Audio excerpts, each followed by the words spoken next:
বিনয়ী হতে শিখুন। আজকে মানুষ জবাব দিয়ে দিয়েছে। দিদি বলছে সূর্যাস্তর পরে আবার নাকি ঘুরবে।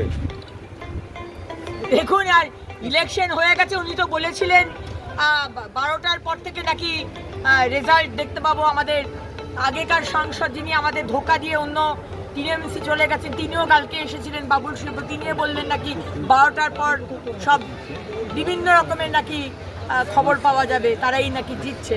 তো বাংলার মানুষ, আসানসোলের মানুষ, আসানসোল দক্ষিণের মানুষ জবাব দিয়েছে।